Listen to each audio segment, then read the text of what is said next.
First of all, I would like to congratulate you, sir, for successful 1 year in office.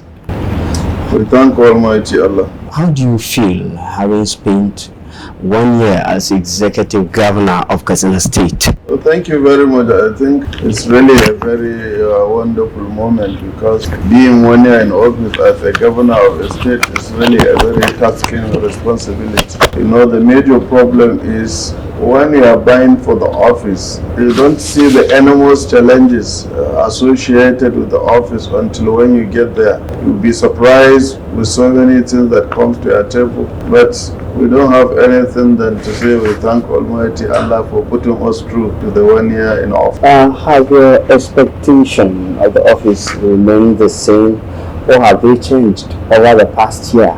No, you know, it's not too surprising to me, because I was a chief of staff to the governor for some time, and I have been within the corridor of power for a little time. I know the expectations, I know the challenges, but I didn't know them as deep as when I am a governor. You know, you see a lot of things surprising, you see a lot of things so annoying, you see a lot of restrictions. So those are some of the challenges that you can hardly do what you wanted to do at the time you want to do it than when you are not in that position. And then you will see a lot of things from people that you don't expect. So it's really a wonderful experience and very tasking. That is the major thing. From the interviews and interactions we had with several people on the streets in different quarters and towns of Katsina State, many people have admitted that you have indeed achieved a lot in your first year.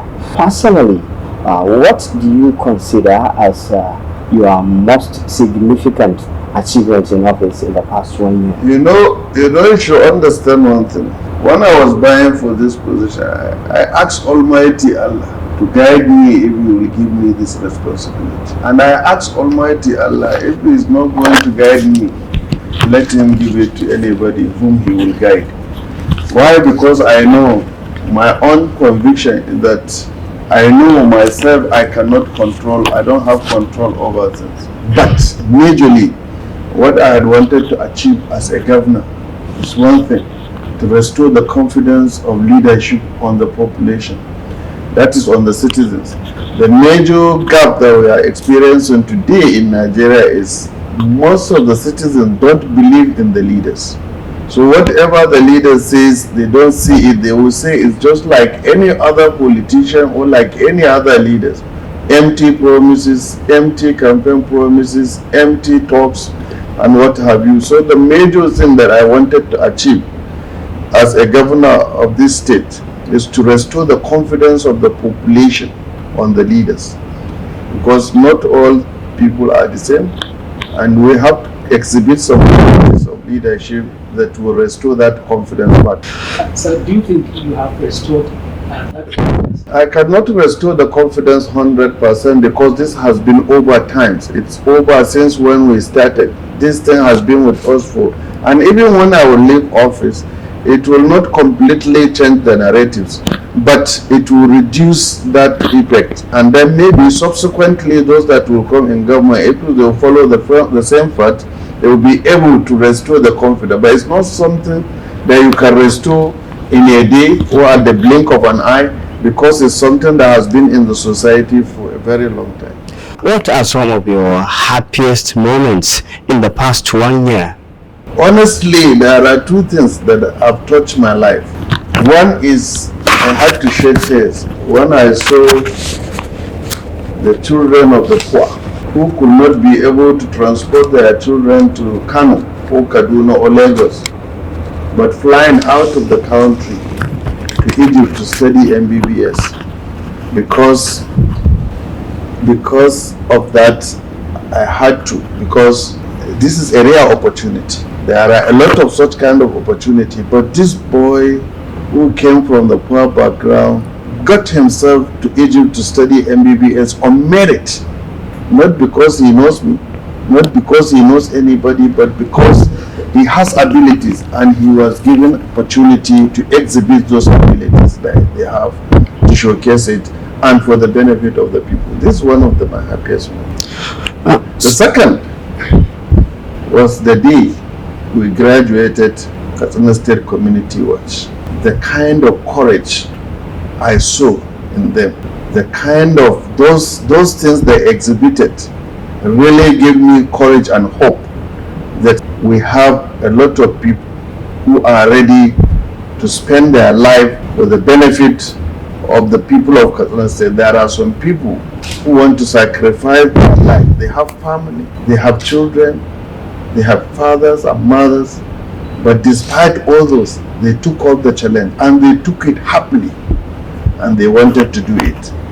And to date, these people have not relent on that kind of enthusiasm they have. That is also one of my happiest moments in my life as a governor. What are some of those decisions are you most proud of taking in the past 1 year in office? You know, one thing is, if you want to achieve whatever you believe in, go for it. Don't think of consequences. Don't think of what happens, because I have been threatened on some of the decisions I took. That look, people may go against you 2027, people may do this, people do that, people can witch hunt you, people can be devilish on you and all these kind of things. Even on my stand on security challenges, I've gotten a lot of threat letters, threat, attack, whatever have you, but it doesn't deter me because of one conviction I have. Nobody can help me, only God can help me. So I have that conviction, and I became a governor not because of my strength, the strength of my wealth, the strength of my experience, or the strength of my knowledge. I became a governor because of the will of God, who wanted to make me a governor, and I am. So the most important thing is not the period of time you spend as governor. Murtala was a president for 6 months, and he has made a difference. There are some people who have stayed there for 8, 7, 9 years. If it's one time for me, that is the will of God. I'm not so desperate. I've already become a governor. Whatever privileges for a governor, I've already gotten that. Nothing is going to be different from me. In fact, I will have even a better life not being a governor. So maybe there is no regret in all the... No, I have no regret whatsoever on any decision that I took. As long as I do it for the interest of the people of Katsina State, I don't have any regrets. But I'm sorry for anybody that is offended in the course of doing that. In which sector do you believe that there is still work to be done? All sectors. All sectors. Because there is no one single sector that doesn't have challenges. And the challenges are enormous. And the resources are not enough to cater for those responsibilities attached to those sectors. But we have to allocate resources judiciously. When you have limited resources, as economics call it, scarce resources, you have to be able to allocate it judiciously so that you can be able to achieve some level of success in those sectors. What are some of the major obstacles or rather challenges you have encountered during your first year in office? The major obstacle is some people you are in government with, some of them don't believe in what you are pursuing because they have a different perception of governance. They have a different perception and they have a different frame of mind of coming into government. Some people are here to make money. Some followers are of the opinion that when their subject get appointment is how much money they are going to give them or how much advantage they will take because their brothers or sisters or their subject are in government. So because of that different mindset of people, and the most disappointing thing is people will be shouting this, but when you give them responsibility, you will see a different thing. People will sit down in their parlors, in their places, and start accusing leaders of different kind of things. They are corrupt, they are doing this and that. But when you give them responsibility, you see different person on that responsibility, not the same person that you have been discussing these issues with over time. So these are some of the issues. Okay, so how do you plan to overcome these kind of issues? The only plan is, if you are not on the same radar with me, even if you are not out, but we will not allow you, and we put more eyes on you and try to see that we block all the leakages. But the most important thing is institutionalizing issues.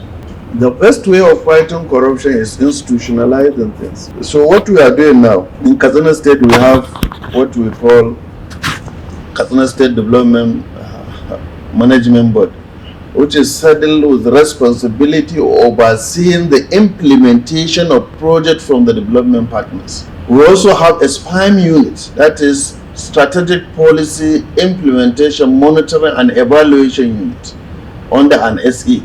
That unit is responsible for due diligence.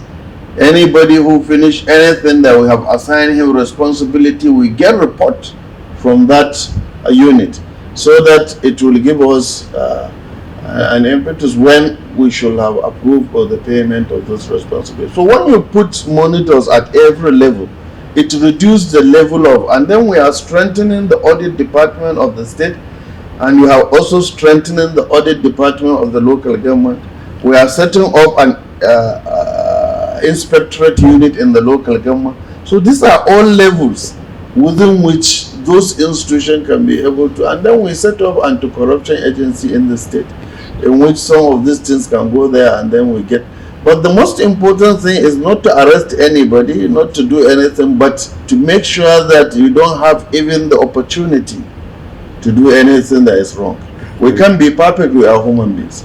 Human beings in this kind of situation, you can't vouch for anybody, but you will try to make sure, because human beings, no single human being that will tell you don't like money. So if anybody says he doesn't like money, he's lying. But it's like, how do I get the money? Is it with a dignity, or is it without dignity?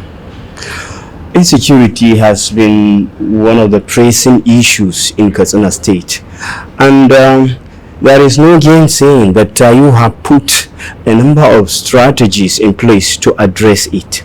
How confident are you in the strategies you put in place to address insecurity in Katsina State? Anyway, our strategy may not be perfect, but our thinking was, using the locals can greatly enhance security in our locality. First of all, we address one issue, but vis-a-vis the other. The first issue we addressed was kinetic issue. Kinetic issue in the sense that we fight the insurgency. We put up that structure. We create collaboration and partnership with conventional security agencies, and we provided them with everything they may require to perform, including the use of technology, trackers, surveillance cameras, and what have you. But the root in the insecurity is so huge that it will take time for us to get out of this mess.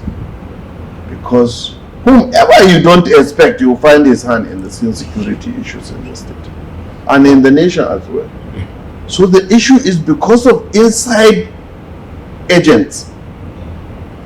It is really a very difficult task for you to end it. Because you can sit down in a meeting with some people and they may end up within 30 minutes, bandit leaders will know everything about the meeting that you have discussed. So if you are going for operation, before you go for operation, it will be in the know. And there is likelihood of ambushing the armies and the military. You have seen a lot of things that have happened, that they have ambushed some of our military camps, they have ambushed some of our men that want to go to attack the bandit in so many instances. Just last week, a major was shot and he died instantly when he was called for a rescue mission. So that has to do with an important inside information. So with that, and then not only on that side, even from the locals, that no bandit will come into a village without any information or collaboration with somebody in that village. And the people are looking and seeing it. Nobody is reporting anything. You will see a change of lifestyle of your children within the unit in which you are living. But nobody reports anything and nobody asks questions. So these are the issues.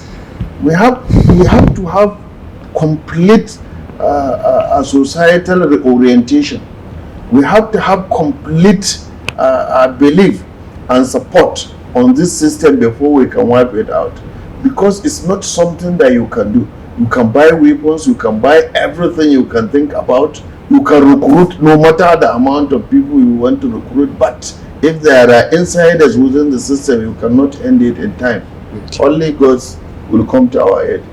Okay, sir. Are there additional measures you plan to implement maybe in the future? Yes, the additional measures that I intend to add into what we are already doing is we are now looking at the root causes of the problem and trying to address the root cause of those problems.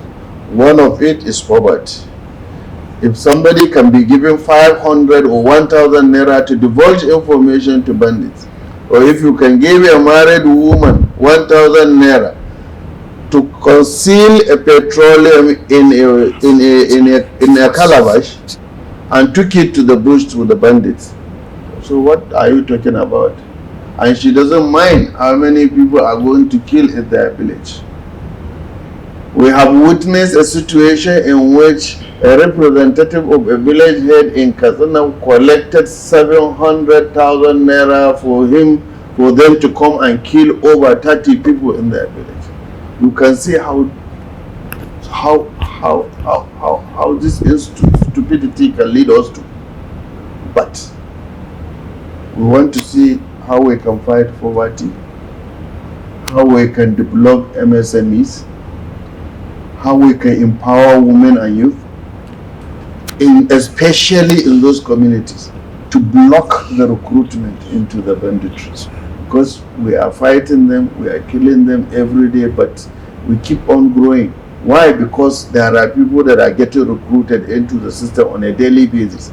So how do we do that? We have to block that aspect. How do you block the aspect? Fight poverty, create job opportunity within the agricultural value chain, empower women and youth, block the chances. Once you reduce the chances of recruitment and empower people, their mind will be busy. You will reduce the redundancy level, and then you will address that issue simultaneously with kinetic measures.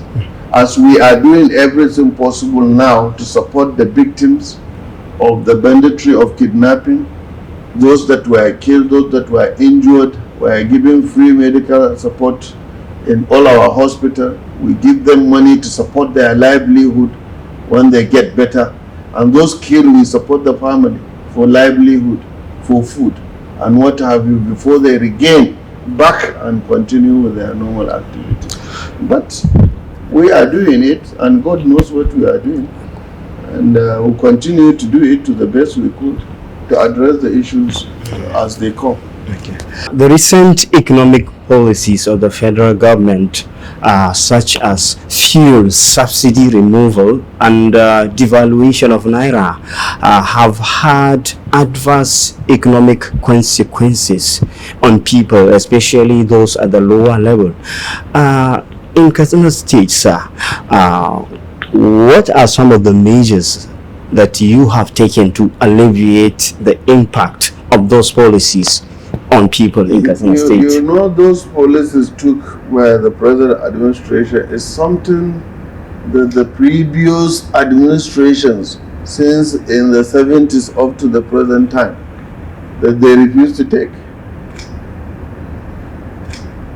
These are measures that are very difficult and hard and unpopular. But these are measures that we need to take long time ago. If we had taken those measures long time ago, and the money that was gotten from those measures that were taken can be invested to cushion the effect that is affecting us as at today. We as state government, you know, the fuel subsidy has created a lot of problems. It has created unemployment in some cases. It has created a lot of scarcity, for food scarcity. Even if the food is available, people don't have the required money to buy the food. So the government came in, we supported. We bought a lot of food items and give to the vulnerable people, the poorest of the poor in the society. Also, that was done in compliance with our principle of making sure that the right people get what they are supposed to get. We did that. We bought food and subsidized it from 65,000 naira to 20,000 per bag, and that has also reduced the effect of the high cost of food. At the time we were doing that, the food prices have reduced to about 20,000 down. And then we are also supporting the MSME now. I just recently, we have launched about 3.4 billion support to MSME through BOI, in which all eligible people will cash into that and get support. As long as they get that support, they will create job opportunities. And then, you know, we have supported irrigation scheme, and then we are massively going to invest on irrigation to ensure that we have 12-year-round irrigation scheme, which will keep our youth busy and will increase the income level of our people and then alleviate the poverty. As you are aware, the people of the state have not received fertilizer for the past 5 years, but we bought fertilizer this rainy season of about 20,000 metric tons to be distributed at a very subsidized rate to farmers, also to support their production. And we are also providing them with quality seeds, because with the quality seed, improved seed, you can be able to double your production. So these are some of the measures we are doing to alleviate that. And then we want to change the entire perception of the people to look at agriculture not only as a tradition but as a business, because there are a lot of value chains associated in agriculture. Yes. All those people buying our product to export it outside, this is something that we can do. We can set up processing plants, small processing plants that can process it and add value to it so that they earn more money. If you are watching the situation now, it is the merchant, the agents that gets more money than the farmers. The farmers are even selling at loss. But we have to do something to revive that. So these are some of the measures we are taking to mitigate the effect of these measures that we are taking by present administration. And also, you know, we are trying to see how we can provide functional primary health care centers in our 361 wards in our 4 years tenure, to ensure that people can get primary care at their doorstep, and also 24-hour service in those primary health care. Why? Because once you have that, you will reduce mortality, you will reduce diseases, and then the pressure on the secondary and tertiary institution will drastically reduce. With small things within that level, it will be able to address a lot of issues. Once you address health issues, educational issues, and empower people, you will reduce the burden of their financial spendings. Were there any big shock or surprise you have seen or experienced during your 1 year in office? The big shock is simple. A lot of things that you see on your desk, if you are not careful, are not true. So you have to dig hard, you have to investigate more. That makes you to waste a lot of time in doing that, because the system requires confidence. But once you lack confidence in the system, you scrutinize every aspect that comes to you so that you make sure that you take a right decision. It's a major challenge. So how has the office affected your personal life, or how has your official work? Yes, it has really affected my personal life. In fact, sometimes it makes me to feel one kind, because I can't do everything that I wanted to do as I want to do it. That I will even see some people that I wanted to call, chat with them, some people will stop them from getting into me. Sometimes you'll be restricted to people. Sometimes you will not be allowed to move where you want to move freely. Everybody will tell you because of security risks, you are a governor, somebody can attack you and all this nonsense. But that has really affected me. Sometimes I want to go to a restaurant and eat. Sometimes I want to go to my shai and eat and drink shai by the roadside.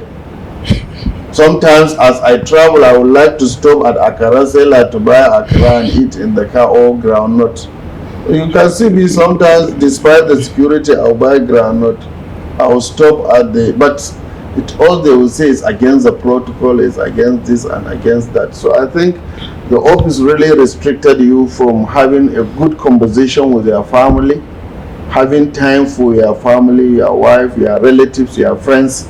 It's really very difficult because sometimes you get home very late when your children are asleep and your wife sleeps up. By the time you wake up in the morning, they have gone to school. And you will not, sometimes you spend 3, 4, 5 days without seeing your children, having a conversation with them, and they need your parental care as well.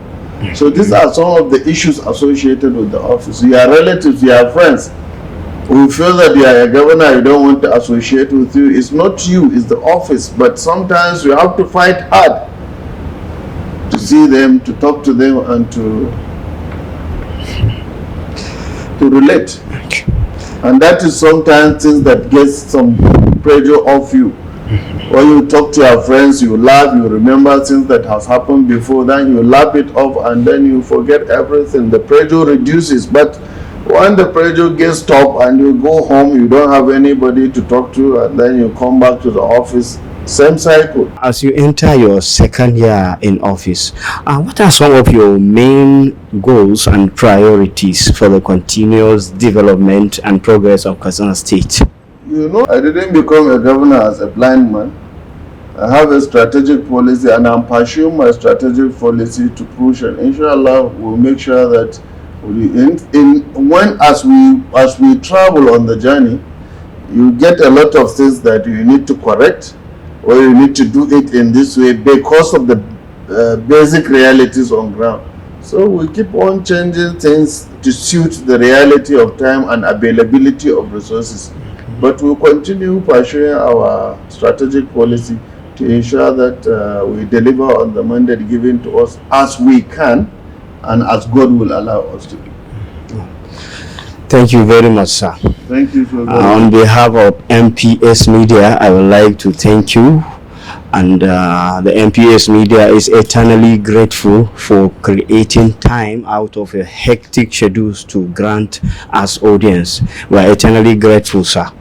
You're welcome. It's my pleasure.